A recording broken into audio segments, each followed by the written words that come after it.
Magali est arrivée! Hello Oh, Magali! Comment ça va? salut Carl, Je suis content de te tu voir. m'entends? Oui, je t'entends super bien. Toi, est-ce que tu m'entends bien? Nickel. Génial. Parce que j'ai pas réglé mon problème de micro, fait que là j'utilise le micro de ma webcam. Bon. Bon. Ça doit être à peu près mon cas aussi, hein, je pense. Vous m'entendez tous bien, il n'y a pas d'écho. Non, on t'entend super Salut bien. Magali. Salut. Ok. Salut, comment ça va, Jeff? Ça va bien, toi? Très bien. On, on se voit partout. On s'est vu deux, trois fois, je pense, dans des salons de livres. Ouais, effectivement. Ouais. Ouais. C'est cool. Fait que je vais comme. J'avais comme mon début de. Ah, ben, tu sais, je pense que je vais accepter. Euh,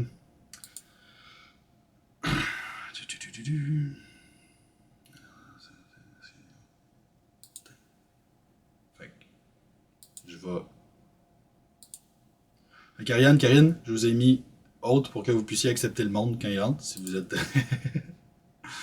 Si vous avez le goût. Sinon, ils attendront que je sois disponible pour les faire rentrer. Ça leur prendra.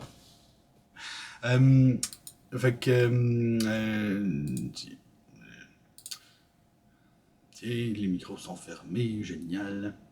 Oh, Et Carl, j'ai comme des lignes de code à droite. Est-ce que ça, je peux l'enlever, tu crois? Ouais. t'as des lignes de code à droite. J'ai plein de lignes de code. Je pense que là, si j'enlève un truc, il y a tout qui foire. T'as peut-être accroché une touche sur ton clavier de. Tu crois? Mais ça se peut. Ok. Trop Mais bizarre. il y a peut-être un petit X dans le coin, quelque chose que tu peux faire. C'est hyper intimidant, en tout cas. Je sais pas trop ce que c'est. Mais écoute, je touche à rien. Tout va bien aller. Ok, bonjour tout le monde, j'espère que vous allez bien, j'espère que vous êtes en forme, j'espère que vous avez le goût d'apprendre des choses, de découvrir une nouvelle humaine, peut-être. On reçoit aujourd'hui Magali Laurent, qui est une autrice, mon Dieu, ça fait des années que tu publies, ma chère, j'essaie de me rappeler. Le premier, comme je te disais, je pense qu'on avait parlé, le premier souvenir que j'ai de toi, c'est dans un salon du livre de camping, pas loin de Trois-Rivières. Puis t'avais juste Billy. Mais oui, Ouais, j'avais complètement oublié ça. oui, c'est ça. Je pense qu'à l'époque, t'avais juste Billy disponible, quelque chose comme ça, mais en tout cas, c'était. Je me rappelle que j'avais fait comme oh wow, beau tirage, bel exemplaire. Puis je pense qu'on était les deux seuls qui avaient un livre qui était publié comme.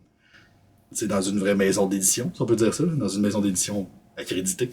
Mais puis je t'ai dit comme ah, c'est intéressant, cette personne-là m'a l'air professionnelle. Puis là, des années plus tard, t'es encore vivante, toujours plus productive que jamais. Fait que, puis en plus, rayonnante, en pleine transformation de vie. Fait que c'est un beau moment pour te recevoir. Euh, Fait que je l'ai dit tantôt quand la caméra était pas sur ça, mais comment ça va toi? Comment ça va ces temps-ci? Ça va très bien. Je te remercie beaucoup. Oui, je pense que c'est un peu la crise de la quarantaine, hein. Tu sais, on transforme plein de choses. Donc, oui, des transformations dans ma vie, mais l'écriture est toujours là. Elle restera toujours là, c'est sûr. J'ai ralenti un petit peu, mettons, parce que c'était quand même assez intense ces dernières années au niveau de l'écriture. Donc là, j'ai ralenti un petit peu, mais voilà, je pense que je vais garder un rythme un petit peu comme celui-là. J'ai, j'ai beaucoup donné. Ah oui, mais j'ai vu aussi que tu avais. Parce que là, je sais pas, est-ce que ça fait longtemps que tu fais aussi de la direction littéraire? Parce que là, j'ai appris récemment que Magali faisait de la direction littéraire parce qu'elle s'occupe de la direction littéraire de mon prochain livre que j'écris avec Prisca. Donc, est-ce que ça fait longtemps que tu as commencé ça? Puis ça a dû aussi faire que tu as eu moins de temps pour écrire, je sais pas. Oui, bah en fait, à côté de l'écriture, j'ai un autre métier, parce que c'est pas facile de vivre de notre plume, hein, tu en sais quelque chose. Donc j'ai une entreprise de révision linguistique et direction littéraire. Je fais plus de révision linguistique, correction d'épreuves maintenant, mais j'ai fait longtemps de la direction littéraire. J'ai notamment travaillé beaucoup pour Frisson, la collection Frisson, et puis pour les éditions de Mortagne aussi de façon occasionnelle, surtout quand on est dans l'imaginaire. Donc là, parfois, elles font appel à moi pour ça. Mais ça, je suis à peu près à 50% de mon temps sur l'écriture, 50% de mon temps pour mon entreprise. Puis là, les chiffres sont un peu mêlés parce que j'ai pris des études Donc, mais je ne redonnerai pas les pourcentages, mais c'est ça. Là, c'est un peu le tiers, le tiers, le tiers. Mais Bref, tu non, c'est t'adaptes. ça. C'est ça. Oui, la direction littéraire, j'aime ça aussi, travailler avec les auteurs. Ouais. On va probablement revenir sur ce sujet d'ailleurs. J'ai toujours mon pad sur lequel j'écris les questions que je veux me rappeler de poser. Fait que je note ça, direction littéraire, pour qu'on en parle plus tard. Mais là, ce que j'ai envie que tu me dises, c'est comment tout cela a commencé? Comment es-tu tombé dans l'écriture? L'as-tu exploré à tâtons ou tu es rentré dedans de plein fouet? Je sais pas comment le dire comme ça, mais bref. Ouais, donc Tu voulais j'aime être bien poète. ton expression tomber dans l'écriture. Ouais. Effectivement, moi, j'étais une grande lectrice quand j'étais jeune. Et je suis tombée dans la lecture, dans un premier temps, assez tard. Parce que mes parents, c'était pas du tout des lecteurs. Il n'y avait pas beaucoup de livres à la maison. Et c'est l'été de mes 11 ans où j'ai découvert finalement la lecture autre que les quelques petits livres de l'école. Et notamment l'auteur Stephen King, en fait, j'ai une de mes tantes qui avait beaucoup de livres et je m'ennuyais cet été-là. Donc j'ai pris un livre de Stephen King, je ne connaissais pas. J'avais 11 ans, hein, et là, c'est le coup de foudre avec cet auteur-là et avec la lecture. Donc, de 11 ans à peu près 14 ans, je lisais, je pouvais lire 3 à 4 romans par semaine. J'étais une boulimique de lecture. Je suis enfant unique, alors ça a aidé peut-être. J'étais beaucoup dans ma bulle, assez solitaire. Et à 14 ans, j'ai upgradé en fait. J'ai lu un roman qui s'appelle La Nuit des Temps de René Barjavel. C'est une histoire que s'il y en a qui ont déjà entendu certaines de mes entrevues, vous la connaissez peut-être déjà un petit peu cette histoire parce que c'est vraiment le roman, j'en parle à chaque fois, mais c'est le roman qui m'a donné envie d'écrire, vraiment. Un roman super puissant et c'est le premier roman qui m'a fait ressentir des émotions très fortes. J'ai pleuré à la fin de ce roman-là. Et c'est là que je me suis dit, ah, quoi? Il y a un métier qui existe et qui consiste à faire pleurer les lecteurs, faire pleurer les gens. En fait, c'est surtout de me dire, ok, on peut en faire une profession, c'est-à-dire que je peux écrire des livres et faire ressentir des émotions aux gens, quelles qu'elles soient en fait. Et ça m'est tombé dessus, vraiment d'un seul coup, ça a popé dans ma tête et j'ai dit, ok, je veux faire ça absolument. Donc ouais, j'étais pas comme programmée par la vie pour faire ce métier-là, vraiment. J'ai pas une famille qui est là-dedans. Donc, je sais pas d'où ça me vient exactement, mais ça m'est tombé dessus. Autant dire que mes parents, au début, étaient un peu dubitatifs, hein. Ils se sont dit écrivain, et ça sort d'où? Donc, ils m'ont forcé à faire des études qui n'avaient absolument rien à voir avec ça. Donc, j'ai fait du journalisme. Alors, on pourrait se dire, ah, c'est de l'écriture aussi, mais en fait, c'est vraiment très différent. Donc, j'ai fait du journalisme, mais je n'ai jamais été journaliste, finalement. Alors, après, mes études de journalisme m'aident beaucoup dans mon métier d'écrivaine, parce que il faut faire des recherches, il faut aller chercher l'information, et je suis très efficace pour aller chercher de l'information et vérifier mes sources. Donc, au moins, ça m'a aidé. Et puis, dans le journalisme, il y a une forme de structure. Comme je n'ai pas de diplôme littéraire, en fait, le journalisme, tu sais, comment créer des textes, comment écrire des textes, la structure, etc., ça m'a quand même aidé un petit peu pour m'y retrouver dans l'écriture. Et puis voilà, donc écoute, 14 ans, j'ai commencé à écrire mes premières nouvelles et j'ai publié mon premier roman à 32 ans. Donc ça a pris vraiment beaucoup de temps parce que je suis autodidacte, parce que je manquais beaucoup de confiance en moi. Donc un gros syndrome de l'imposteur et beaucoup de perfectionnisme, hein. On est souvent perfectionniste quand on manque un peu de confiance en soi. Donc ce qui fait que ça a été très long finalement. Donc voilà pour le début. Écoute, ça a été très long, mais alors par contre, le jour où mon premier roman, j'ai osé le mettre entre les mains de quelqu'un, et ça a déboulé en fait. En fait, le processus d'édition en tant que tel pour moi a été super facile. Euh, mais c'était avant. C'est Oui, avant c'est que ça. ça ait été dur. Les questionnements, de me dire est-ce que je serais une bonne autrice, de toujours être insatisfaite de ce que j'écrivais, de retravailler tout le temps. Peut-être que c'est ça aussi qui fait que le jour où je suis arrivée dans l'édition, j'étais prête en fait. Parce que j'avais énormément travaillé avant. Mais par contre, ouais, parfois on entend des histoires comme quoi c'est dur au début, les refus des maisons d'édition et tout, mais Je suis très chanceuse, j'ai pas vécu ça en fait. Je suis rentrée dès mon premier manuscrit en fait. Je suis rentrée ici au Québec à l'acquisition de la bagnole et puis après, ben, ça s'est enchaîné. Ouais, mais c'est sûr, si t'as mis 18 ans sur avant de sortir ton premier, c'est sûr qu'il devait être bon. T'as dû comme vraiment faire un effort incroyable pour. Ah ouais, mais écoute, je comprends. C'est pour ça que ça m'a pris tant de temps avant de commencer mes cours en ligne comme ça. C'est que je voulais tellement que ce soit parfait, puis que ce soit les meilleures affaires. Puis finalement, j'ai fait non, je peux pas. Il faut que j'essaye des affaires, puis que je vois le résultat, puis pour après ça, mieux comprendre qu'est-ce qu'il faut que je change. Puis j'aurais pu faire comme toi, mais je voulais pas mettre 18 ans avant de sortir mon premier Ça, moi, cours j'ai en ligne. commencé avec 14 ans donc. Si Mais tu commences à 30 ans et que tu attends 15 ans, c'est long. c'est plus long. Mais dans l'édition, je parle avec plein d'auteurs et les parcours sont complètement différents. C'est-à-dire que tu en as qui vont sortir leur premier livre super rapidement, super jeune. D'autres, bah, ils vont essuyer 15 refus et puis le 16e, ce sera bon. D'autres, tu sais, il n'y a pas un. C'est un peu dur pour les jeunes qui commencent. Moi, je suis mentor sur Academos, là. Il y a beaucoup de jeunes qui m'écrivent pour savoir, ben, je pense qu'ils ont besoin d'être rassurés. Est-ce que c'est la bonne carrière pour moi? Est-ce que je vais gagner de l'argent? Et c'est un peu difficile, je trouve, pour eux parce que ben, je ne peux pas donner de réponse, en fait. Je ne sais pas. Il faut l'essayer.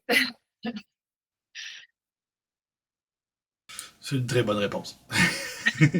Ok, là, à partir de là, je vais tout de suite dans tes autres questions. Te rappelles-tu du. Parce que moi aussi, mon premier livre, ça a été un roman de Stephen King. C'est lequel? Ça a été Christine, que Oh, j'ai que j'ai que j'ai aussi lu quand j'avais 11 ans, peut-être 12 maximum. Mais ouais, je me rappelle avoir lu ça. Ouais, mon premier, mon premier Stephen King dans ces âges-là. Moi aussi, ça a changé ma vie. Ça m'a troublé beaucoup de voir. J'avais vu le film, puis là, j'ai lu le livre, j'ai fait Oh my god, c'est encore meilleur qu'un film. Il y a ouais. tellement plus de matériel, ça me fait tellement voyager différemment. En tout cas, bref, j'avais même pas ces mots-là, bien évidemment, là, mais ouais, c'est ça. Fait que toi, te rappelles-tu c'est quel ton premier? C'était La Nouvelle Brume, qui est en fait une de ces nouvelles, l'un de ses textes les plus horrifiques. Finalement, donc, je suis vraiment rentrée à fond dans son univers horrifique parce qu'il a écrit un peu de tout, Stephen King. Il y a des choses beaucoup plus douces, plus calmes, douces entre guillemets, là, mais Brume, là, si vous ne l'avez pas lu et que vous aimez l'horreur, je vous conseille vraiment parce que c'est à des potes, là. Tu sais, ça envoie, c'est court, c'est une nouvelle. Bah, c'est court. Ça fait comme un petit roman quand même, là. C'est une de ses plus grandes nouvelles, je pense. Puis il y a du mort et du sang et des créatures horribles. Là, on en a pour notre argent avec cette nouvelle-là. Ouais, c'est vraiment bon. Donc je suis rentrée avec ça. Puis après j'ai lu Shining, qui a été un coup de cœur phénoménal. Et là j'ai fait waouh. Mais je l'ai relu parce que ça je l'ai lu Shining, je devais avoir 12 ans. Et je l'ai relu là dernièrement. J'ai acheté l'édition collector. J'ai dit, oh, c'est trop beau. Et et j'avais aïe aïe une. Mais qu'est-ce que c'est lent. J'ai lu ça à 12 ans. Tu sais, j'étais ok. Je suis pas sûre que si j'avais eu 12 ans aujourd'hui, j'aurais eu la patience de lire ce roman-là. Honnêtement, c'est vraiment lent, là, Stephen King, ça démarre, c'est long à démarrer et tout. Et deux, j'ai compris plein de choses que j'avais pas compris à l'époque, comme une double lecture aussi. Donc, j'aime bien les lire, mais les romans de ma jeunesse comme ça, là, qui étaient des romans adultes à l'époque, parce qu'il n'y a quasiment pas de romans jeunesse dans l'imaginaire, là, quand j'avais 11-12 ans. J'aime bien les relire adultes et d'avoir ce regard neuf sur ces histoires-là. Mais celui-là, le troisième qui m'a vraiment marqué, c'est celui-là, Salem, que j'ai apporté, que j'ai relu aussi dernièrement, qui a pas mal terrifié, une histoire de vampire. Si vous aimez ça, c'est vraiment bon. Vraiment, vraiment. Stéphane, C'est bon vieux Stéphane. Ariane, est-ce que tu aimes Stephen King, Ariane? J'en ai pas encore lu, mais je note Salem. Ah. Stephen King, ça c'est beau. Puis là, tu parlais de faire pleurer des gens. Est-ce que toi, t'as déjà fait pleurer des gens? Est-ce qu'on t'a déjà rapporté que tu les avais fait pleurer? Oui. Je suis une méchante autrice qui tue ses personnages. Mais oui, et le premier, c'était BOA, ma série dystopique BOA, où en fait, il y a plusieurs personnages dans le tome 1, qu'il y en a un que j'ai décidé de tuer dans le tome 2. Et oui, et c'est fou parce que j'avais des gens qui m'écrivaient pour me dire ça, en fait, pour me dire « Oh mon Dieu, c'est pas normal, mais j'ai pleuré, mais c'est horrible et tout ». Et ils ont adoré l'histoire. Puis la mort, elle est là, elle n'arrive pas pour rien. Je veux dire, elle est logique, elle a un sens, elle a un but dans l'histoire. Mais c'est la première fois que je faisais pleurer mes lecteurs. Après ça, il y en a eu d'autres. Là. Je pense que le pouvoir des ombres aussi. Le pouvoir des ombres, c'était différent. C'est ma trilogie paranormale. Et les gens pleuraient pas. Si je tue un personnage aussi. Mais parce que c'est l'histoire autour de ce personnage-là. Puis en plus, c'est drôle, c'est pas du tout c'est pas le personnage principal, rien. C'est un personnage qui accompagne un peu mon héroïne. Et je m'attendais pas à ce que ce personnage-là, il prenne autant les gens au cœur. Et en fait, il y a beaucoup de lecteurs qui ont pleuré dans le tome 3 pour ce personnage-là. C'était une grosse surprise, en fait. Donc, autant pour le tome 2 de BOA, je savais, parce que moi, je pleurais à chaque fois. Je pleurais à chaque fois que je leur lisais. Donc, je me suis dit, bon, il y a des chances pour que les lecteurs, ça leur fasse de l'effet. Et le tome 3, en fait, du pouvoir des ombres, je trouvais ça beau. Oui, j'avais les larmes aux yeux, mais pas pour les mêmes raisons. Je trouvais ça beau. Oh, c'est vraiment beau. Donc, je ne m'attendais pas à ce que les lecteurs réagissent comme ça aussi. Et puis, après, je me suis dit, ok, les larmes, ça va faire. Donc, j'ai décidé de faire peur avec mes romans d'horreur. Je sais pas, j'aime bien tester les émotions, les différentes émotions. Donc, après avoir fait pleurer, j'ai fait faire peur.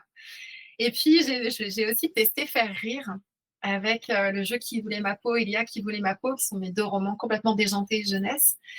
Et dans la collection Zèbre, là, c'est cela. Et donc là, mon but, c'était de faire rire. Parce que je voulais pas m'arrêter juste à pleurer. Je me dis, j'ai envie de tester toutes les émotions. Donc faire rire. Et puis, je pense que ça marche. Les jeunes, je crois qu'ils aiment ça, puis que ça les fait rire et tout ça. Et puis, c'est bien pour cela parce que mon fils, il a 12 ans. Donc, quand je les ai écrits, il avait entre 9 et 12, entre 9 et 11 à peu près. Donc, c'était mon testeur. Je lui faisais lire, je fais, est-ce que tu rigoles? Est-ce que ça dit? Je la regardais, puis ça marche. Donc, je trouve ça génial en tant qu'auteur de pouvoir, c'est un peu le but de faire passer des images, de raconter des bonnes histoires et puis de faire vivre des émotions aux gens. J'aimerais ça tousser. J'aimerais ça que tu me parles, tu nous parles de ton processus de création, ton processus d'écriture. Fait qu'à partir du moment où tu as une idée qui commence à te trotter dans la tête, comment tu l'abordes puis tu l'élabores jusqu'à un manuscrit, dans le fond. Ça a pas mal évolué avec le temps, je te dirais, avec l'expérience. Au départ, je n'avais pas de processus d'écriture. Comme beaucoup d'auteurs, je pense. Et je me suis vraiment, vraiment embêtée. Là. Je me suis vraiment pris la tête à cause de ça, parce que je n'avais pas de méthode. J'avais pas de... je voulais écrire des histoires, en fait. Donc, j'écrivais des histoires, et puis souvent, à un moment donné, je me retrouvais bloquée. Bon, là, j'ai un mur d'inspiration. Je ne suis plus inspirée, je ne sais plus quoi écrire. Et ça m'arrivait toujours à peu près aux 40% du roman. Et en fait, avec l'expérience, j'ai compris que c'est parce qu'il me manquait. Oh, je me fais attaquer par mon. J'ai compris que ce qui me manquait, c'était comme un questionnement, une problématique, un thème clair. Tu sais, souvent, moi, en tout cas, quand je commençais, j'étais comme j'ai envie d'écrire une histoire qui va parler d'un garçon qui se retrouve dans un autre univers. Pam, pam, pam, plein de créatures fantastiques et tout, tac, tac. Puis là, j'y allais. Et puis à un moment donné, oui, mais bon. Et là, maintenant, je fais quoi avec ça? Puis, tu sais, je me retrouvais complètement bloquée. J'avais plus de direction. Et je pense que c'est ça, c'est d'avoir une problématique ou une direction claire de quoi je veux parler. Ça va être quoi mon message? Ça va être quoi ma destination? En fait, qu'est-ce que je veux faire avec ce roman-là? Ça peut être aussi simple que je veux faire peur. Tout simplement, tu sais, par exemple, mes romans d'horreur jeunesse, mon objectif, c'est de faire peur, de faire très peur, de faire un peu peur, de faire peur et de faire rire. Donc, au début, c'est déjà dans ma tête, avant de commencer un projet, c'est OK, c'est quoi mon intention, tu sais? Et juste d'avoir une intention, déjà, ça m'aide. Et la deuxième partie, une fois que j'ai l'intention, en deuxième lieu, c'est qu'est-ce que je veux dire? Parce que je ne veux pas juste raconter une histoire. Oui, raconter une histoire, ok, c'est correct, mais c'est quoi que je veux dire? C'est quoi qui est mon intention derrière? Puis moi, il y a toujours une intention derrière chacun de mes romans. Et au début, je le faisais un peu intuitivement et c'était très difficile, du coup. J'avais comme pas conscience vraiment. Donc, je me perdais en chemin. Et puis maintenant, voilà, c'est les deux questions que je me pose. Qu'est-ce que je veux procurer? C'est quoi mon intention? Puis c'est quoi mon message? C'est quoi mon but? Donc, à partir de là, je trouve que c'est déjà beaucoup plus facile de construire l'histoire. Parce que j'ai comme un fil d'Ariane. Par exemple, pour les catacombes de Paris, donc qui est mon roman d'horreur pour adultes, j'avais envie d'écrire une histoire d'horreur pour adultes psychologique, parce que c'était mon premier roman d'horreur pour adultes. Donc, en jeunesse, j'étais quand même assez à l'aise, mais là, pour adultes, tout est possible en fait. Tu peux faire n'importe quoi avec l'horreur. Donc déjà, ça a été de bien délimiter mon intention. Ok, c'est quoi? Est-ce que je vais écrire du trash? Est-ce qu'il y aura du sexe qui va s'inclure dans le trash? Puis, je me suis dit, non. C'est pas moi, c'est pas ce que j'aime lire. Donc, non, moi, ce que j'aime lire, c'est de l'horreur psychologique, un peu à la Stephen King, tu vois. Donc, déjà, c'était mon intention. Ok, horreur psychologique, c'est mon cadre. Et ensuite, par rapport à ça, je suis ok, j'ai un héros qui est un peu un contre-héros. Donc ça, c'était aussi quelque chose que j'avais envie d'explorer, parce que j'avais toujours des héros dans mes romans. Là, je me suis dit, ce serait cool d'avoir un héros non fiable. J'aime beaucoup les romans où il y a des héros non fiables et j'avais envie d'écrire une histoire avec ça. Et de me dire, ok, ce gars-là, il va aller, il fait un voyage, il va aller dans les catacombes. Puis les catacombes de Paris, c'est souterrain. Donc, je pourrais faire un parallèle avec son inconscient, en fait. Donc, voilà. Donc, ça a été un peu ma ligne de conduite. Il explore. En fait, plus il s'approche du moment où il va descendre dans les catacombes, plus il s'enfonce dans son inconscient, puis plus il risque d'en sortir quelque chose de malsain. Donc, tu vois, ça a été un peu ma ligne de conduite. Et puis, j'ai comme créé mon histoire autour de ça, vraiment, de ces deux pôles-là. Et depuis que je fais ça, honnêtement, je trouve que c'est plus facile parce que je sais où je vais et je tâtonne moins. Ça va plus vite aussi. Sinon, c'est possible d'écrire des histoires sans avoir d'intention au départ, mais on tâtonne beaucoup, c'est beaucoup plus long, puis il y a un gros travail de réécriture aussi derrière. Donc, après 27 romans, ouais, j'ai enfin trouvé ma recette. Mais c'est ça. Donc, une fois que ça s'est fait, je laisse pas mal. Je ne fais pas de plan. Vraiment, ce qui est important pour moi, c'est ça. C'est ces deux éléments-là. Je ne fais pas de plan parce que j'ai l'impression que quand je fais un plan, déjà, j'ai beaucoup de difficultés à en faire. Puis pour les catacombes de Paris, les éditions de Mortagne m'en avaient demandé un. Puis, tu sais, j'ai écrit beaucoup avec les filles chez de Mortagne. Puis, elles voulaient absolument que je leur fasse un plan. Puis, je disais, oui, mais les filles, vous savez que j'en fais pas. Puis, bon, elles voulaient un plan. Donc, je leur en ai fait un, mais je n'ai pas suivi du tout mon plan. C'est tout le temps ce qui arrive, en fait. Donc, si je trouve ça cool pour brainstormer un peu, tu fais un plan, ça t'aide un peu à brainstormer, à chercher des idées. Mais mon plan, je ne suivrai pas, de toute façon. Donc, souvent, je me lance. Je fais, OK, j'ai mon intention, je sais où je m'en vais à peu près. Je n'ai pas forcément la fin, par contre. Mais je me lance, puis je construis mon histoire autour de ça. Et moi, c'est comme ça que j'aime avancer. Souvent, je vais me surprendre. Quand tu fais un plan, tu as peut-être moins la marge de manœuvre de te surprendre en tant qu'auteur, donc de surprendre tes lecteurs aussi. Donc, j'aime bien être surprise parfois, d'être parfois bloquée aussi un petit peu pour me dire, OK, là, j'ai un nœud. Qu'est-ce que je vais faire avec ça? Donc, j'y pense pendant 2 jours, 3 jours, 1 semaine, 3 semaines, et je trouve une solution. Et ça, c'est vraiment cool parce que ton lecteur, lui, quand il lit, il n'a pas tout ce temps-là pour réfléchir. Donc, souvent, ça fait comme, je ne l'avais pas vu venir. Mais toi, tu as travaillé fort pour créer ça. Donc, pas de plan. J'écris, puis d'un projet à l'autre, c'est plus ou moins facile. C'est sûr que plus le projet est complexe, plus ça va demander de temps aussi. Que ceux qui font des plans, c'est beaucoup plus rapide, forcément. Et moi, c'est long. C'est un long processus. Et puis, une fois que j'ai fini, là, il y a quand même un travail de réécriture, justement. Parce que au cours de l'histoire, ça a changé, mes personnages ont évolué. Ma fin, j'ai une fin, puis je me dis, OK, ma fin ne correspond pas du tout à plein de choses que j'ai écrites. Donc, je suis obligée de beaucoup revenir en arrière, de réécrire, de corriger. Mais c'est un peu ma manière d'écrire. En fait, j'ai une manière d'écrire un un peu bordélique, mais j'ai essayé autrement, j'ai essayé de m'organiser et ça marche pas pareil. Ça donne pas les mêmes résultats, en fait, je trouve. Et c'est pour ça que c'est très fatigant. Quand j'écris, tu sais, Demi-vie, c'est 4 tomes de 80 000 mots chaque. Ben, quand t'es un peu bordélique, Attends un peu, là. Tu peux pas. T'es-tu en train de me dire que pour une série de 4 tomes, t'avais pas fait de plan? non. Tout est là, en fait. Je sais pas trop comment expliquer. C'est que tout est là, puis je mets en place des choses dans mon tome 1 déjà que je vais pouvoir exploiter dans les autres tomes. Et je prends des notes, hein, bien évidemment, tu sais, mais je fais pas de plan d'avance. Tout se construit. Puis ce qui est dingue, c'est qu'à la fin, tout est logique, en fait. Pour Demi-vie, j'ai fait 3 tomes comme ça. Et mon 4e tome, c'est un préquel. Parce qu'il me manquait des éléments. On voulait pas en faire plus. On voulait faire une trilogie. Mais j'étais un peu restée sur ma faim parce que je trouvais que bah, c'est tout un univers que j'ai créé. C'est de la science-fiction. Puis il me manquait des choses. Et je dis, ah, j'ai pas parlé de ça, j'ai pas parlé de ça. Puis il y avait un personnage dans le tome 3 que j'adorais, puis j'ai pas pu l'exploiter. Donc je dis, est-ce que je pourrais faire un tome 4, mais un préquel? Puis je prends ce personnage-là, puis tu sais, je le mets plus jeune. Puis... Et en fait, tout a coulé de sens. J'avais pas fait de plan, rien, et tout s'est comme mis en place tout seul, et j'ai répondu à toutes mes questions. Donc je sais pas, j'ai un cerveau qui fonctionne comme ça. Mais par contre, c'est hyper fatigant. C'est-à-dire que je sors de ces projets-là épuisés. C'est des projets de longue haleine, hein, ça peut durer 2 ans et demi.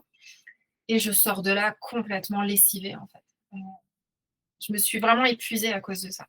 C'est pour ça que je fais plus de séries. Enfin, tu sais, j'ai fait Le Pouvoir des Ombres, là, ça a été ma dernière série.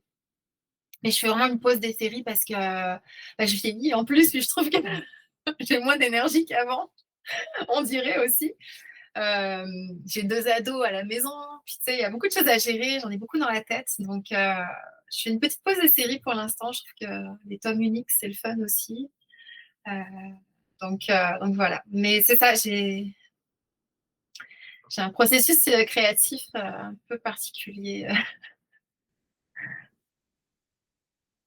Mais là, là, tu dis que tu t'enlignes sur des tomes uniques, puis tout ça, mais est-ce que tu as travaillé sur un tome unique récemment, puis tu as été tenté de quand même peut-être aller en l'écrivant en disant Oh my god, ce serait bon comme série. Non, faut pas que je fasse une série avec ça. T'es-tu tombé dans ça? T'as-tu résisté à la tentation? C'est pas facile. Ouais, effectivement, surtout que je suis habituée à penser série, donc à penser à des histoires sur le plus long terme, donc avec des personnages plus construits. C'est vrai que quand tu as été habitué à... Mais mes 2 premières trilogies, c'est plus de 300 000 mots chaque. Donc on a le temps de construire notre personnage, de les faire évoluer, on a le temps de poser les choses. Donc quand d'un seul coup on me propose un roman de 15 000 mots, c'est pas pareil. Donc parfois, ouais, je suis un peu frustrée parce que je dis, ah, là, je suis en train de faire un nouveau zèbre avec Bayard Canada et sur une thématique que j'aime beaucoup et je suis comme, ah, il manque de la place, tu sais, mais c'est un autre exercice, tu vois, je ne vais pas approfondir autant mes personnages, c'est pas le même public non plus.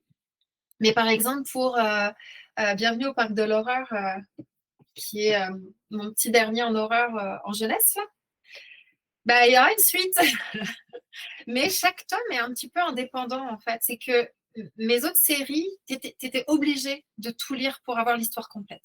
À la fin du tome 1, bah, tu n'avais pas toutes les réponses, tu obligé de lire le tome 2, l'histoire s'arrêtait comme au milieu. Ce que j'aime bien faire actuellement, c'est, voilà, le tome se lit tout seul. À la fin de l'histoire, tu as une résolution et tout ça. Mais il y a comme un fil rouge où tu peux créer plusieurs histoires autour de ça. Donc là, par exemple, c'est le parc d'attractions. C'est un parc d'attractions de l'horreur. Donc, dans le tome 1, bah, mes personnages se retrouvent dans une attraction. Et quand je l'ai proposé à Ozu, bah, j'avais déjà en tête l'idée de me dire, bah, s'ils aiment bien, il y a plein d'autres attractions dans le parc. Donc, c'est un peu ce que vous avez fait avec Parcours. C'est comme des livres, ça ferme comme une collection, mais avec des livres que tu peux lire plus ou moins dans le désordre et tout ça. Donc, c'est un petit peu ce que je fais actuellement pour m'enlever un petit peu le poids de la construction de ces longues séries-là. Mais je dis pas que j'y reviendrai pas. Mystère, qui sait? Ben oui, mais c'est correct. Faut jamais dire jamais. Fait qu'on on garde en tête que ça se peut. Ça peut arriver. Oui, quand tu parlais de plan, il y a vraiment. On dirait que tu te sentais un peu mal de le dire de même, mais c'est tout à fait normal. Hein? Il y a plein d'auteurs qui font pas de plan, là. T'as pas à t'en faire Ouais. là-dessus. C'est vraiment comme, c'est les explorateurs, c'est ceux qui vont, tu sais, je donnais souvent un exemple que, tu sais, je disais que le premier jet, tu sais, faut pas se taper sa tête puis essayer qu'il soit bien écrit ou quoi que ce soit parce que c'est comme le sculpteur qui sort l'argile du sol, tu sais, c'est la première phase. Fait que si tu fais un premier jet, pas de plan, c'est sûr qu'il va avoir des gros morceaux à couper puis à fileter, tu sais, comme on va faire que t'aies juste ton affaire. Si tu fais un plan, ben, il y a quand même plus de chances que tu te rendes à ta fin plus vite ou en tout cas plus comme tu veux, mais effectivement, il y a peut-être. Moi, c'est pas des avantages. J'ai fait des plans depuis Benoît puis Parfait que j'ai comme pratiquement sorti la même année. Là. J'ai fait des plans à chaque fois parce que De Mortagne me le demandait. Puis ça a fait que ben j'ai été capable d'écrire des livres plus longs parce que moi j'avais besoin de ce cadre-là puis même si je respecte pas forcément tout ce que je mets dans mon plan il y a toujours l'essence, tu sais, puis ça me permet de quand je dis tu disais l'intention, tu sais, moi je parle souvent de tu sais, c'est quoi le thème, c'est quoi le moteur dans cette histoire-là, qu'est-ce qui va affecter tout le monde, qu'est-ce qui va mais en faisant mon plan, ben je peux faire OK, dans chaque chapitre j'ai quelque chose tu sais, qui va amener, faire avancer cette histoire-là. Fait que moi, ça me rassure. Fait que après ça, quand je mets ça pour écrire, je peux écrire, puis m'arrêter en plein milieu d'une phrase, puis m'en aller pendant 2 semaines, puis revenir, puis c'est correct, je recommence là parce que mon plan me dit, t'étais rendu là. Génial, merci beaucoup. Mais j'en connais moins des auteurs qui font pas de plan puis qui sont productifs. Fait que, mais en même temps, comme je dis, c'est peut-être au prix de ta santé. Fait que Un petit peu, un petit peu. Bah, faut dire que je ne me suis pas non plus facilité la vie. Hein. J'ai commencé avec des très gros projets aussi. Parce que quand j'étais jeune, là, je lisais beaucoup, beaucoup de romans de l'imaginaire. C'était beaucoup de romans anglo-saxons et c'était des pavés. À chaque fois, tu sais, les romans de fantasy, les romans de science-fiction, c'était toujours des pavés. Donc, dans ma tête, quand j'ai décidé d'être écrivaine, c'était j'écrirais des pavés. Et à l'usure, tu sais, à l'usage, plutôt à l'usure, tu vois, à l'usage, j'ai fait, oh tiens, on peut aussi écrire des romans plus courts, puis tout aussi incisifs, tu sais. Donc, c'est ça, on apprend avec le temps bon, écoute, on a la chance aussi d'avoir plein de maisons d'édition qui nous proposent plein de choses différentes. Même à l'intérieur des mêmes maisons d'édition, on peut faire plein de choses différentes. Donc, autant en profiter. Hein. Puis, oui, c'est ça. Ce que j'ai remarqué par contre de ceux qui me disent moi je fais pas de plan, Carl, c'est que souvent, en amont, ils font soit énormément de recherches sur, s'ils ont un univers en particulier ou si dans un monde qu'ils connaissent moins, ils vont faire beaucoup, beaucoup de recherches, ce qui fait que quand ils vont écrire, ils vont être un peu guidés. Leur plan mental est guidé par leur recherche. Mais il y a aussi beaucoup d'auteurs qui pensent beaucoup à leurs personnages avant de commencer à écrire, puis d'avoir des personnages clairs, ça leur permet d'avancer dans l'histoire avec le personnage en sachant que le personnage est solide puis que l'histoire va s'adapter à tout ça. Est-ce que tu penses beaucoup à tes personnages quand es dans ta phase de préparation d'écriture? Un petit peu, oui. Mais je les laisse beaucoup me guider en cours d'écriture aussi. Puis moi, je suis une fan de psychologie. D'ailleurs, j'ai repris mes études en psychologie justement pour pousser plus loin. Et j'adore creuser. Donc, tu sais, oui, je sais, comme j'ai mathématiques, hein, forcément, le personnage qui va avec, c'est important. Souvent, le personnage principal, oui, c'est les personnages secondaires. Tu sais, j'ai pas forcément d'idée de ce que je vais mettre. Puis au fur et à mesure de l'histoire, ils prennent leur importance, ils prennent leur place. Et j'aime vraiment qu'ils me guident. Donc, tu sais, c'est important, je crois, quand même, d'avoir un minimum de la psychologie de son personnage à la base pour pas qu'il fasse des choix complètement illogiques. Tu sais, il faut quand même une certaine logique au niveau du personnage. Donc, face à une situation, il va faire des choix en fonction de sa psychologie. Donc, c'est important d'avoir quand même un minimum de cadre, je crois, quand tu commences. Mais moi, il n'est pas hyper étoffé, il s'étoffe avec le temps. Puis parfois, je peux avoir aussi, face à une situation, je peux reprendre mon personnage, tu sais, et me dire « Ah, j'aimerais ça, finalement, mon histoire, elle aille dans cette direction-là, je ne l'avais pas prévu. » Puis, tu sais, mon personnage, tu sais, là, je sais pas, au lieu d'aimer les chats, il pourrait aimer les chiens. N'importe quoi, mais parce que je trouve que dans l'histoire, ça va mieux. Donc là, tu sais, je vais revenir, je suis comme, ok, ça va être plutôt tel genre de personne, du coup, donc je vais retravailler un petit peu. Vraiment, la clé, en tout cas en ce qui me concerne, c'est de ne pas me mettre de cadre trop rigide, vraiment. C'est de garder toujours beaucoup de souplesse au niveau de l'écriture pour justement pouvoir améliorer l'histoire au maximum.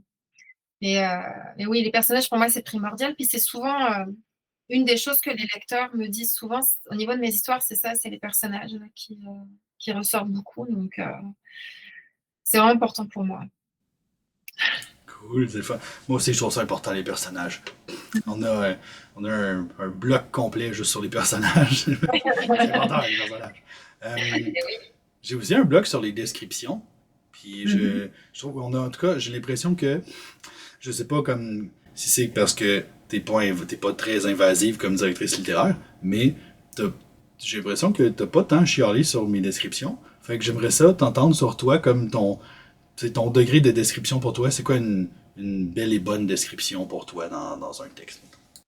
Bah, une bonne description, elle soutient l'action, en fait. C'est-à-dire qu'on va pas. Bon, on en connaît hein, des auteurs qui ont fait des descriptions de plusieurs pages et tout ça. Bon, c'était un autre temps. Je pense aussi, je crois que les lecteurs aujourd'hui ont plus de difficultés de s'arrêter, de lire pendant 10 pages la couleur d'un vallon. Bon, à part quelques grands lecteurs et tout ça, mais je crois que la description doit soutenir l'action et elle doit s'imbriquer aussi dedans. Moi, ce que j'aime bien, et tu vois, dans ton texte en direction littéraire, j'ai pas un moment où je me suis dit, oh là là, c'est poussif, c'est long, qu'est-ce que ça vient faire là? Je pense que tu as l'habitude d'écrire et ça se voit. Tu as l'habitude d'écrire des romans, donc il y a de l'action, puis à travers l'action, on va décrire l'environnement. Moi, j'ai du mal, par exemple, quand il y a de l'action, d'un seul coup, l'auteur s'arrête, pouf, puis là, il me fait un paragraphe purement descriptif, tu vois. Bah, je trouve que ça coupe trop l'action, en fait. Donc tu sais, de continuer à faire évoluer ton personnage, de continuer, tout doit passer par ton personnage, en fait. Toutes tes descriptions passent par lui, de ce qu'il voit, de ce qu'il entend, on utilise beaucoup les 5 sens. C'est important pour bien immerger le lecteur, mais à travers ce que le héros, le personnage secondaire aussi, ou l'héroïne, ou peu importe, traverse et vit. Donc souvent, je le fais comme ça, puis tu sais, honnêtement, je crois que c'est pas mal ce qui se fait en description aujourd'hui et ça se ressent. Tu sais, en direction littéraire, je sens que les auteurs intuitivement, instinctivement, vont plus travailler la description de cette façon-là aussi. Tu sais, on n'a plus des grandes envolées lyriques, beaucoup moins en tout cas. Et pourtant, tu sais, j'en ai lu et j'adore des romans où il y a des descriptions puis des passages très très longs, très très lents. J'ai relu le Frankenstein de Mary Shelley là et voilà, il y a des moments où c'est long, il y a des grandes descriptions et tout ça. Puis bon, j'ai l'impression qu'on n'est plus là aujourd'hui. C'est notre génération. Puis si je lisais ça avant, bah aujourd'hui, on dirait que j'accroche moins. J'ai plus besoin que ça reste. Donc, je sais pas comment toi tu vois ça, mais moi, c'est vraiment, il faut que ce soit actif quand même. Une description doit être active, elle doit être. C'est pas vraiment le mot actif le bon mot n'est pas actif, mais je l'ai pas là, le bon mot. Mais elle doit être fluide, elle doit être dynamique en quelque sorte. Dynamique, c'est un bon mot, ça. Je suis d'accord avec toi. Moi, je parle de. Moi, je leur dis, faut diminuer la friction. Ouais. Il faut que le lecteur glisse dans ton texte. Comme que Oui. ça. Wouh! Fait qu'à partir du moment où, toi, quand tu lis une phrase, tu t'arrêtes pour la relire, ça veut dire qu'il faut que tu changes quelque chose dans cette phrase-là, tout de suite. Puis, ouais, c'est ça. Ben, je pense que moi aussi, je suis d'accord, mais tu je suis mitigé un peu. Mais je pense que ça va avec les genres littéraires aussi. Parce que je suis en train de relire Game of Thrones. Puis, il y a des longues descriptions parfois. Mais ils sont bien intégrés dans l'histoire, tu sais, puis puis surtout que là, vu que là, je recommence au premier tome, puis là, je me rends compte que, ben, écoute, il y a une évolution dans cette histoire-là. Il y a comme fait que dans les descriptions du début du tome 1, on annonce déjà des événements qui vont se passer plus tard dans l'histoire, alors que, mais George R. Martin, c'en est un autre qui écrit pas de plan. Ouais, tu te demandes comment il fait parce que sérieux, là, avec le nombre de personnages qu'il a en plus. On le sait désormais comment il fait. C'est pour ça que ça y prend 8 ans à sortir un tome. Tu sais, c'est parce que. Mais je pense que je suis pas sûre que Tolkien ait fait des plans, puis je suis pas sûre. Je crois qu'il y a eu une époque où les auteurs prenaient vraiment le temps d'écrire. C'était comme aujourd'hui, on est un peu plus pris par tout l'aspect un petit peu plus financier, tout ça. Là. On est dans une société où il faut quand même gagner un peu d'argent pour pouvoir vivre. Donc, tu sais, peut-être avoir peut-être un petit peu plus de difficulté à passer 8-9 ans sur un roman. Il y en a qui le font. Il y en a qui ont des professions aussi qui leur permettent, qui prennent le temps. Et quand tu vas en faire un métier, mettons que c'est plus compliqué un petit peu. Mais oui, je suis tout à fait d'accord avec toi. Je pense qu'une bonne description, si jamais tu te lances dans des descriptions, parce que tu sais, tu écris de la fantasy ou de la science-fiction, etc., il faut que tu maîtrises ton truc, quoi. Parce que c'est hyper casse-gueule, en fait. Tu peux vite tu peux vite perdre ton lecteur, en fait. Il faut que ce soit beau, il faut que ce soit accrocheur, il faut qu'il y ait un sens à ta description. Puis là où vraiment ça pêche souvent, en direction littéraire, c'est souvent là que j'interviens, c'est une description des personnages. Genre le catalogue. C'est-à-dire, on a la première page, on parle d'un personnage, puis là, je rencontre machin. Alors, il a les yeux bleus, il a le cheveu machin. Ça, oublie ça, là, vraiment. c'est vraiment le catalogue. Ça, au niveau descriptif des personnages, c'est vraiment super important que ça rentre dans le texte. Il faut trouver le moyen d'inclure les descriptions dans le texte. Oui, mais tu sais, au premier jet, on peut se laisser une chance. Là. Oui, bien On peut évidemment. écrire Bien la sûr. liste d'épicerie juste pour retenir l'idée. Moi, c'est le contraire. Mon premier jet, il n'y a aucune description de personnage. Mais t'es Parce pas que je obligé suis non comme, plus. imaginez-les comme vous voulez, ça me dérange. Il y a plein d'auteurs qui, moi, les descriptions de mes personnages sont assez sommaires. Et il y a plein d'auteurs là qui en mettent pas du tout. Puis pourquoi pas? Après tout, c'est à chaque lecteur de se faire une idée. Alors, la problématique, c'est quand il y a une adaptation en film, et là, tout le monde se faisait une idée différente du personnage, donc tu as plus de chances, de risques en tout cas, de décevoir tes lecteurs quand tu es un réalisateur. Mais sinon, pourquoi pas? Puis on n'est pas obligé de tout décrire, les cheveux, les yeux, la taille, etc. On peut juste mettre une caractéristique qui nous semble importante. Par exemple, d'expliquer que là, je trouve qu'il ait les yeux bleus ou qu'elle ait les yeux bleus glacial. Tu sais, c'est important parce que ça fait partie de son tempérament. Donc, tu sais, j'utilise cette description-là parce qu'elle me semble importante. Tu vois, moi, je le fais comme ça en tout cas. Dans la description de mes personnages, je vais décrire ce qui est important. Pour que le lecteur puisse vraiment comprendre sa personnalité, et puis plutôt comme ça. Oh, c'est tellement des belles réponses. Merci, Magali. Ah, ben. Fait que là, tu parlais de direction littéraire un peu. Moi, je me l'étais noté qu'on en parlerait sur mon Oui. pad. Puis, j'aimerais ça que tu me dises, c'est quoi ton, attends un petit peu, je sais, mettons, ton point fort quand tu révises, tu sais, la chose que tu fais comme, ça, je suis vraiment une maîtresse de cet aspect-là de la révision. Quand toi, Une maîtresse de cet aspect. Ouais, En direction je voulais littéraire. dire master, mais c'est pas. Master, c'est weird. Fait que c'est quoi l'affaire que tu sais quand tu rentres dans un manuscrit, tu sais que tu peux dire à l'éditeur, fais-toi-en pas, cet aspect-là, c'est sûr qu'il va être réglé à la fin de ma révision, mettons, de mon coaching ou de ma direction littéraire. Mettons. De ma direction littéraire, c'est une bonne question. La cohérence, c'est super important pour moi. Tu l'auras peut-être remarqué, mais souvent ça revient dans mes commentaires. Je ne veux laisser aucune zone d'ombre. C'est-à-dire que dans mes romans, c'est travailler pour que chaque élément ait une fonction en fait. C'est que si je mets un indice à un moment donné, je le retrouve à un autre moment donné et je l'explique, ou alors il a.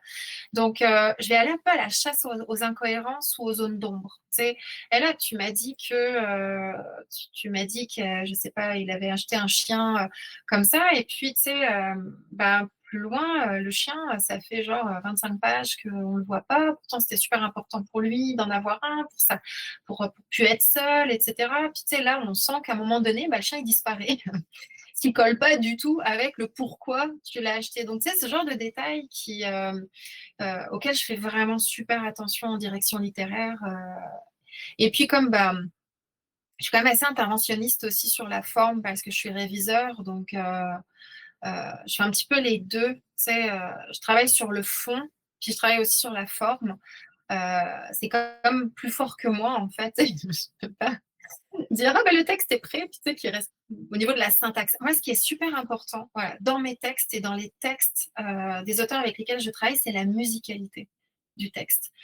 Pour moi, c'est comme une partition de musique, c'est-à-dire qu'il faut que le lecteur, il puisse naviguer sur les pages comme ça, puis c'est comme une mélodie à ses oreilles, puis il n'y a pas d'accroc, il n'y a pas de moment où la musique, elle dérape, puis tu sais, donc, la longueur des phrases, la syntaxe, pour moi, c'est primordial.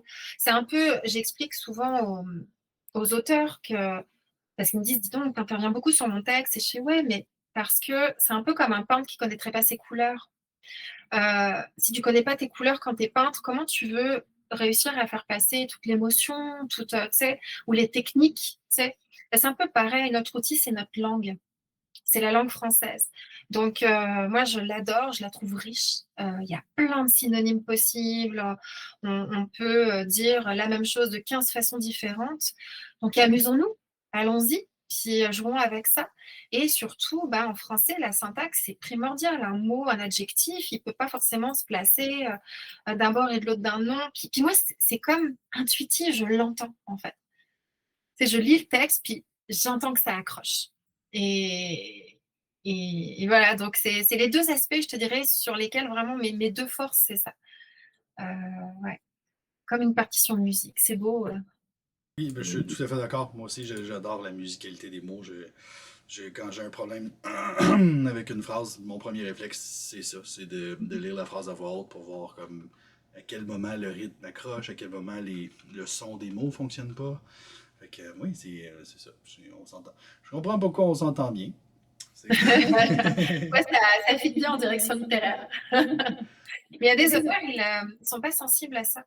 Donc, je fais beaucoup moins de direction littéraire parce que, justement, ça a accroché parfois.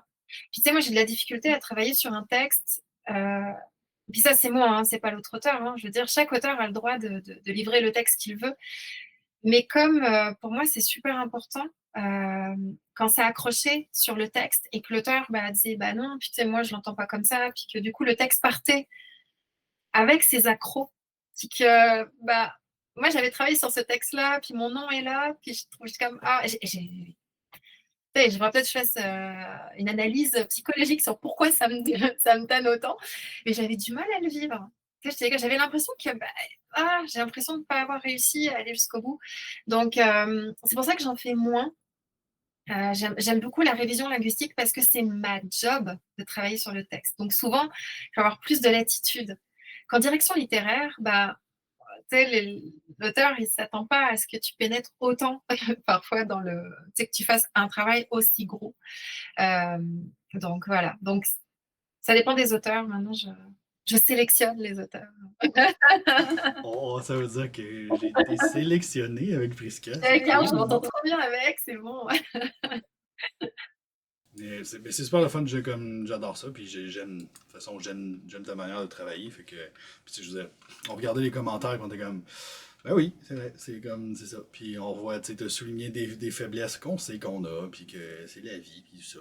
Ce qui m'amène quand même à te parler de tes faiblesses à toi. Est-ce que tu as remarqué dans ton écriture, quand toi, tu te fais faire de la direction littéraire, qu'on fait ressortir, il y a un leitmotiv, il y a quelque chose qui revient souvent dans tes commentaires, mettons. Souvent, ça dépend des projets, je te dirais. En jeunesse, honnêtement, ça va plutôt bien. En jeunesse, c'est des romans plus courts, j'ai plus de temps de creuser, etc. Dans les romans ados, jeunes adultes et adultes, où là, il y a souvent plus de travail. Et je crois que mon problème, c'est justement parce que je fais pas de plan. Et tu sais, autant quand je travaille avec les auteurs, cet aspect de rien laisser au hasard, etc., tu sais, je suis vraiment...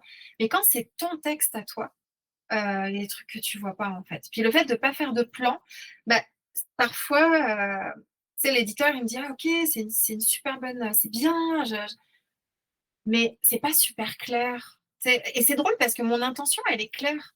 Mais j'ai parfois de la difficulté à transposer de mon intention qui est dans ma tête et mon intention, comment je vais la livrer, c'est souvent là que moi, il me faut plus de temps. Il me faut vraiment du temps. Il faut que le texte, je le digère. Il faut que... Et les textes jeunesse, bah, ça va parce que c'est court. Donc, tu sais, j'ai écrit un 5000 mots, tu as 6 mois pour le faire, bah, je vais y revenir plusieurs fois, puis j'aurai le temps. Et quand c'est un 80 000 mots, j'ai souvent moins de temps. Entre le moment où je termine et le moment où j'envoie à l'éditeur, bah, j'ai moins de temps parce que maintenant, bah, les éditeurs attendent. Ils m'ont commandé. Et du coup, bah, souvent, mon intention, entre l'intention que j'avais et comment elle transparaît dans le texte, c'est souvent là qu'on va travailler plus avec les éditeurs. Et moi, j'adore ça. J'adore ça. Ils sentent le truc. Tu sais, ils disent, ah, ok, je sens. Mais c'est tellement... J'ai l'impression que c'est la chose la plus difficile quand tu écris, en fait. De réussir, tu sais, de... Parce que tu veux pas que ton intention, elle soit en lettres de néon, quoi. Tu sais, tu veux pas que ce soit hyper évident. Tu sais, ça doit être à travers l'histoire qu'on sent, à travers les réactions de tes personnages. Donc comme souvent, bah, j'écris pas dans l'urgence, mais je dois écrire vite parce que mes éditeurs attendent et tout ça. Bah, je suis un peu frustrée souvent. Mais par contre, les éditeurs sont super pour ça. Ils ont un œil complètement expert et puis certains d'entre eux avec qui j'ai l'habitude de travailler, ils le savent. Ils savent, bon, allez, Magali, on va travailler sur ton thème, on va approfondir. Puis ils savent qu'ils peuvent aller super loin avec moi. J'ai pas de fierté, moi. Vas-y, mets-en-moi des commentaires. Pousse-moi loin. Mon roman, là, Fièvre bleue, ça a été le plus dur, là. Un roman de science-fiction, un roman apocalyptique. Puis dans ce roman-là, je me suis complètement perdue, en fait. Bah, mon intention n'était pas, je pense, déjà pas super claire dans ma tête. Je l'ai réécrit 4 fois avec l'éditeur. Écoute, à un moment donné, j'abandonne. En fait. J'y arriverai jamais. Tu sais, c'est pas possible. Et Thomas Campbell, qui était mon éditeur chez Frisson, chez Bayard, après chez Frisson, Héritage Jeunesse, il est tenace. Il est tenace puisque j'aime beaucoup travailler avec lui parce que c'est comme, mais non, mais tu vas y arriver, tu sais, arrête, t'inquiète pas, à toujours croire en toi. Et sur ce projet-là, heureusement, parce que je pense que j'aurais abandonné. C'est fou comme pour celui-là, j'arrivais pas à bien communiquer, à bien, comment je pourrais dire, c'était pas clair. Il dit, là, l'action est là, il y a une belle histoire, il y a de l'action, mais derrière, il manque de substance. Il te manque quelque chose, il te manque un thème fort. Et puis, on a travaillé extrêmement fort. Mais c'est souvent là qu'on va travailler très fort avec mes éditeurs. Parce que la structure du texte, je suis habituée maintenant. Donc, tu sais, schéma narratif, etc., tu sais, je l'ai. Au niveau de la forme, tu sais, je suis réviseur et tout, donc ça va quand même plutôt pas mal. Donc, c'est vraiment là-dessus pour me le paquer. Mais tu vois, ça marche parce que j'ai quand même été finaliste de plusieurs prix littéraires. Puis, tu sais, oui, j'ai beaucoup travaillé, mais je le dois aussi beaucoup à mes éditeurs qui m'ont poussé dans mes retranchements. Là, souvent, ils me disent, OK, là, c'est bon, on va aller plus loin, on va aller plus loin, on va aller plus loin. Et je kiffe, j'adore ça. C'est génial. Je crois que la direction littéraire, en tant qu'autrice, c'est ce que je préfère, en fait. Ouais. C'est vrai que c'est quand même un beau moment. Moi, je dis que toutes les étapes, j'adore toutes les étapes, mais comme moi, ce que j'aime en direction littéraire, c'est ça, c'est régler des tout petits problèmes continuellement, comme à mesure que le texte avance, mais toutes les fois faire, tant qu'à régler ce problème-là, je vais trouver l'affaire la plus malade que je peux mettre là pour, tant qu'à enlever ce synonyme-là, je vais changer ma figure de style pour aller encore plus loin, ou j'en profiter pour réintégrer le thème que finalement je pensais pas me servir vraiment, mais finalement il va être vraiment utile plus loin dans l'histoire. Fait que ce mot-là, je vais le changer pour ce mot-là. Puis tu sais, comme ce travail-là, moi aussi, j'avoue que je trouve ça vraiment très excitant. J'ai des frissons juste à en parler. Et c'est là que tu vois, en fait, ton texte, tu vois tout le potentiel de ton texte à ce moment-là. Tu sais, souvent, quand je l'envoie chez l'éditeur, je suis toujours un peu frustrée parce que j'aurais voulu plus de temps. Et je sais je me dis, je pense qu'il y a une bonne base, là, il y a un bon quelque chose, mais je suis pas sûre. Puis, tu sais, et plus tu avances dans la direction littéraire et tu vois le potentiel d'un coup, c'est comme, OK, là, il y a un truc. Là, on tient un truc. Puis je dis on parce que c'est un travail d'équipe, quoi. Et c'est pour ça que je suis admirative des auteurs qui se lancent en auto-édition. Parce que il y en a qui se font accompagner par un coach, mais il y en a qui ne se font pas accompagner. C'est-à-dire, ils prennent leur texte brut et je me dis, mais comment ils font? Parce que là, maintenant, j'ai écrit 31 livres, parce que j'en ai plusieurs en cours d'édition, et j'ai toujours besoin de ma direction littéraire. J'en ai encore besoin. J'en aurai toujours besoin. Je me dis, mais comment ils font? ton livre, ton livre il est peut-être bon déjà, tu sais, mais la direction littéraire va juste l'amener encore plus loin dans sa qualité et puis tout ça. C'est ça, Et je suis tout à fait d'accord, c'est toujours bénéfique, une direction littéraire. Je reviendrai pas en arrière, puis si pour une raison quelconque, il y a un livre que j'arriverai pas à publier de façon traditionnelle, puis que j'allais vers l'édition en compte d'auteur, assurément, j'engagerai quelqu'un pour faire de ma direction littéraire, quelqu'un pour faire ma révision, même si je suis prof de français depuis 20 ans, puis que je m'ostine sur des virgules. Mais je suis toujours prêt à faire comme go, challenge-moi, puis amène-moi plus loin, puis je veux, c'est ça, c'est le côté, je sais pas, le côté CrossFit en moi qui. Oui, on est un peu maso, mais je crois que ça prend un peu ça quand on veut être auteur, hein. Il faut être un peu maso parce que honnêtement, on donne beaucoup. Je vois qu'on a une question qui est rentrée. Une question. Il y a une main levée. Parce qu'on arrive vers la fin déjà. Dans 6 minutes, c'est terminé. Jeff, vas-y, on t'écoute. Question. Oui, ben dans le fond, moi, ma question, ça se peut que je m'en fasse jamais dans ma question, mais moi, comme j'avais dit au début, tu sais, moi, je rentrais en auto-édition, puis ta question, ça se peut de m'en faire, mais si je veux passer d'auto-édition à, mettons, d'édition, euh, est-ce que tu as un moyen, ben, pas moyen, as-tu un truc, tu sais, de quoi qu'il faut faire, mettons, pour rentrer en maison d'édition? Est-ce que tu as un conseil à donner, un conseil à donner, mettons? Ouais. Pour le roman que tu as, en fait, c'est un Non, roman que tu ben, as. en fait, juste de progresser si moi je veux m'en aller vers plus une maison d'édition, as-tu des conseils à donner à ceux qui veulent aller vers des maisons d'édition? C'est quoi que ça prend? C'est quoi les mesures? Euh, Les maisons d'édition, bon, il faut savoir qu'à peu près, ils acceptent quoi, 5% des manuscrits qu'ils reçoivent à peu près? En Non? fait, en fait il y a 2 semaines, on a reçu Chloé Poitras Ouais. des éditions Ah, du cool. Bataille. Puis, fait que je peux t'aider à répondre.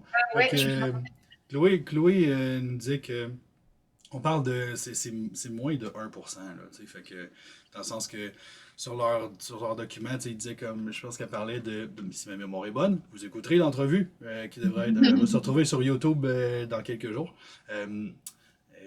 Ouais, c'est ça. On parle de quelque chose comme 1% de nouveaux auteurs qui n'ont jamais publié, mettons.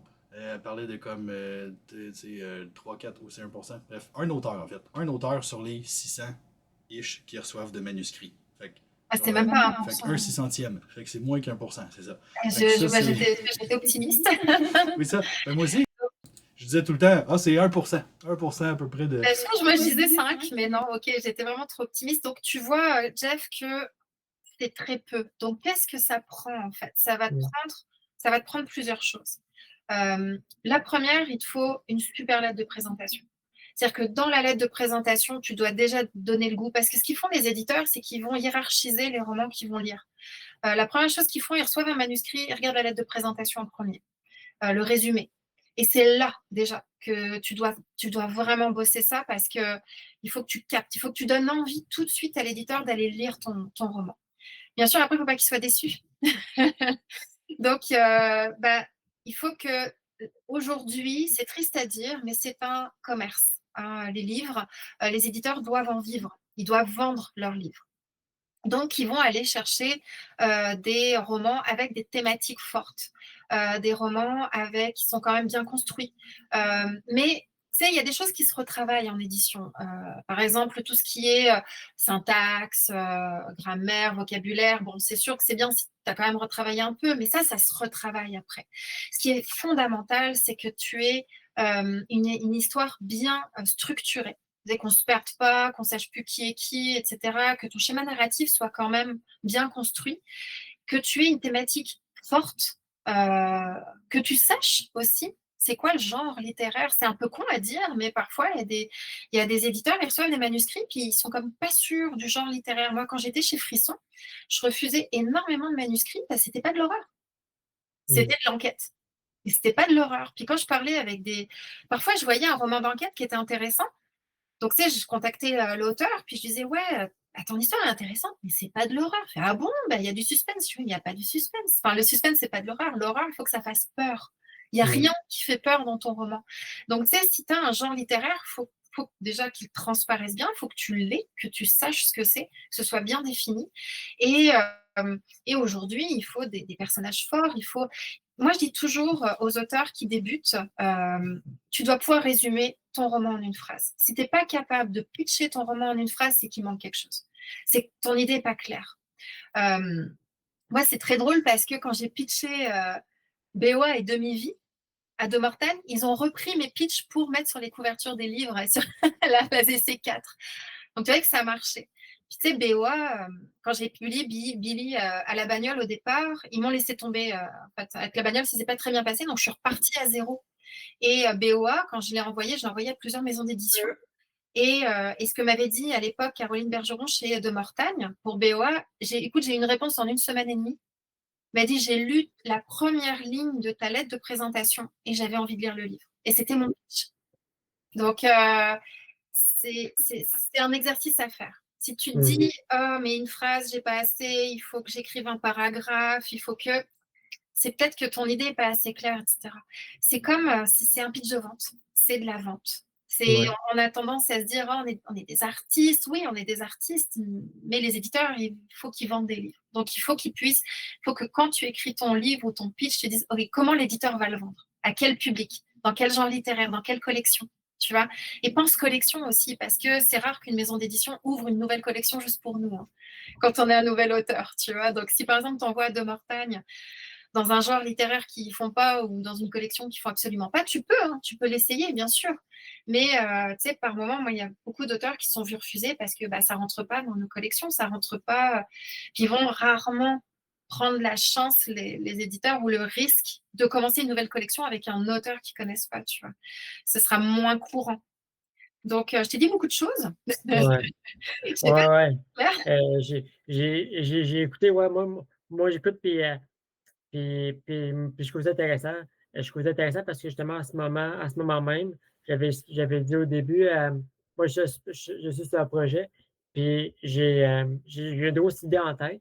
Puis c'est pour ça que peut-être que ma ligne directrice, elle serait peut-être plus vers sur les maisons d'édition. Ouais. Mais ouais, c'est ça. Pense toujours à l'éditeur derrière. Est-ce qu'il va réussir à vendre mon projet? Comment il va vendre mon projet? Imagine-le en train, il a une salle remplie de représentants de vente et il doit vendre ton projet. Mets-toi à Un, sa place. Comment je vends mon projet? un peu comme les dragons, l'émission Les Dragons. Là. Oui, c'est un peu ça. Ouais, C'est ça en fait. Mais on devrait C'est faire un une super émission bon exemple. dragon auteur où on vend des Ouais, exactement. Exactement. livres. Ouais. Mais oui. Oui, puis ça, Ouais. c'est. Moi, j'ai fait de la vente. Avant de faire du journalisme, j'ai fait du marketing et de la vente. Je me cherchais, mais l'air de rien, ça m'a vraiment servi. Là. Les dragons, ça va marcher. On va faire ça, les dragons. Hein, ouais. C'est toi, Carl, qui va faire ça. Qui Tu va vas faire ça, Carl. Mais pour vrai, j'avais un concept de genre dragon un peu dans un futur lointain pour la communauté, mais tu sais, pas de suite. Il y a des jeunes auteurs qui arrivent puis doivent vendre leur projet et tout. Mais après, derrière, il faut que le manuscrit suive parce que tu as des gens qui ont des super idées. Hein. Et écrire, c'est compliqué derrière. Donc, il faut avoir les deux. Il faut savoir écrire et savoir vendre son projet. C'est ça. Ouais, c'est ça, mais avec le temps et la persévérance. J'ai rencontré, il n'y a pas longtemps, mes amis que j'ai rencontrés il n'y a pas longtemps. Puis il m'a fait rire parce que moi, on a commencé à se parler, puis moi, une des affaires, j'ai dit, j'ai écrit en auto-édition sur Amazon. Puis une des affaires qui me fait rire, c'est qu'il me dit, my God, tu dois avoir de l'argent. Tu veux que je parle? C'est quoi? Ouais, non. Moi, je suis pas Stephen King, moi. Non, écoute, il me pensait que je pensais que j'étais riche à cause que j'ai. Non, faudrait que je choisisse Stephen King si tu veux que j'ai de l'argent maudit. Là. Il y a encore des gens qui croient que les gens gagnent beaucoup d'argent, pas bon. Ouais. Mais c'est rare. Les Stephen King de ce monde, J.K. Rowling, sont très rares. Ouais. Parce que pour que tu sois multimillionnaire avec des livres, il fallait que j'en vende en tabarouette. Éventuellement, écoute, puis ça, on ne peut pas prédire. Hein. Ouais. On ne sait jamais. Ouais. Fait que, c'est déjà l'heure. C'est l'heure de se dire au revoir. Magali, merci énormément. C'était Ben, merci une à toi. superbe rencontre. J'ai comme vraiment aimé ça, prendre le temps de parler comme ça avec toi. Puis il faut qu'on refasse ça à nouveau. Ben, quand tu veux vraiment, merci à tous pour votre attention. Je parle beaucoup, hein. J'espère que je ne vous ai pas noyé. Écoute, Ah, ils les sont gens- habitués, là. Ils sont habitués. J'en ai ici que ça fait comme depuis mars là, qui voient des auteurs toutes les semaines quasiment. Fait qu'ils sont rendus habitués au. Si vous avez des questions sur un truc que j'ai dit ou n'importe quoi, ben, n'hésitez pas à m'écrire. Hein. J'ai Messenger et tout. Puis ça me fera super plaisir de vous répondre. C'est cool. Fait que, merci énormément. Merci à vous. Merci, Carl. On se reparle bientôt. Oui, c'est ça. Je vais aller à Montréal vous. probablement jeudi ou vendredi pour le Salon du Livre de Ah, Montréal. je sais là, pas enfin. cette année. Ok, bon. Puis sinon, ben, à partir de mars, c'est sûr que je vais en faire beaucoup plus. Pendant plusieurs années, pertinemment. Oui, on est bien parti. Hein. Ouais, c'est ça. Fait que, ben, merci encore. Puis je te souhaite une belle soirée. Puis, Merci. Bonne soirée à tous. Bye bye. Bonne soirée. Bonne soirée. Salut. Bye.